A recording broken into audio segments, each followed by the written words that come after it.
Okay guys, welcome. This is an overview of the Whitebox Engineering Glider 2.0 challenge. In this challenge, you are going to be building a Whitebox glider.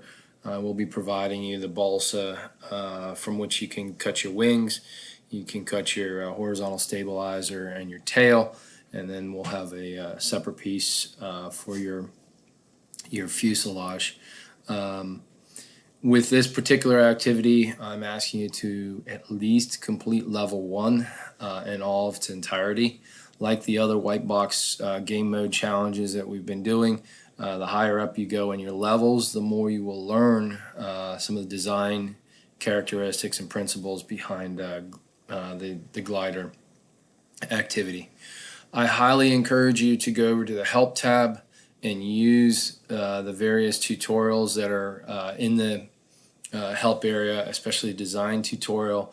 The design tutorial will walk you through how to use the different tools over here to optimize your glider design. As with our other Whitebox activities, start with the research component and go through each of the elements that are in here. You do have a research and design grade that is based on your activity in here, and I want you to at least attend to 65% of that research material. There is also a quiz grade that is an average of the background quiz, the weight quiz, the pitch quiz, and the lift efficiency worksheet will be averaged together to make up your quiz grade. So do take time and go through each of these elements here.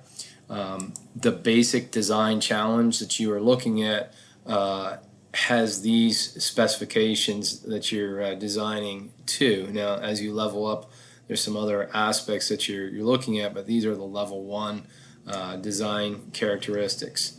Like our other challenges, for the level you are on, if you go to Outputs and look at the design specification worksheet, you can find out what is within and what is exceeding the standards for that particular activity.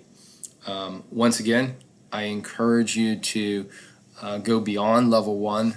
The minimum that is required is to complete level 1, and you can then get a template for the laser cutter from which you'll be able to cut out your various pieces. And in another video, I'll show you how to optimize this to make this work well on our particular laser cutter. So hopefully the general overview gives you some basic guidance on where to get started.